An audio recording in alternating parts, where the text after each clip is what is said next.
Postman Pat, and his robot cat. So Stephen Mangan came on the show a couple of weeks ago talking about doing the voice of Postman Pat, although, of course, he doesn't do the voice of Postman Pat. He does half the voice of Postman Pat. The other half of the voice of Postman Pat is done by Ronan Keating. This is directed... this won the award for Best Director at Cannes at the 2013 Film Festival, at the same year that... Gia Janka's A Touch of Sin won the award for Best Screenplay.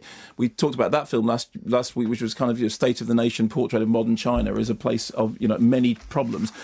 It pales into insignificance on the problem alongside this portrayal of Postman Pat is for complicated reasons. Yes, he's a postman.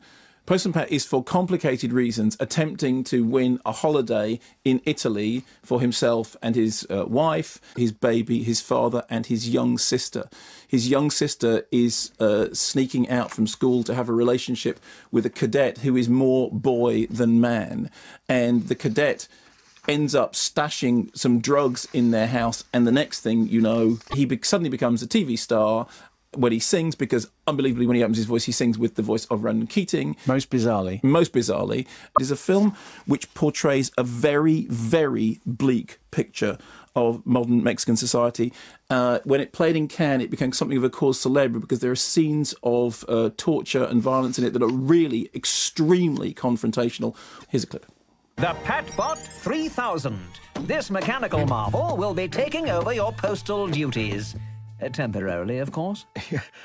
You're teasing. Nobody will really think that's me. Hello, Pat. You can count on me. The special delivery always gets through. Mission accomplished. Oh, perhaps they will. Of course, you mustn't breathe a word of this to anyone. The consequences would be unfortunate. Yes, mustn't dilute your brand, as they say. Postman Pat.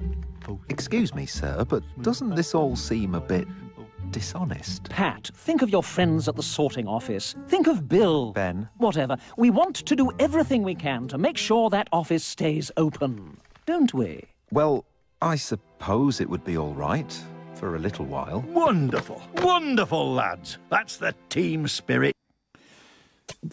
More than just being an incredibly nihilistic portrait, which it is, it does also, underneath it, have something else about the resilience of the central characters. It is, on one level, a terribly tragic and deeply depressing portrait of a world in which childhood has effectively been obliterated, in which it's people old before they're 8. Bit boring.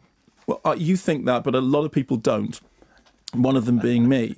That's that then. Yeah. When it first played in Cannes last year, there were some reviews that said it is just nihilistic. I think it is more than that, but it's significant that coming to that was something that really happened after the screening. Thinking about the movie and, noting down my thoughts about it, I realised that I had liked it more than I thought whilst I was watching it, because watching it is a very, very tough experience, and I think there's no question that it's going to be too tough for some people.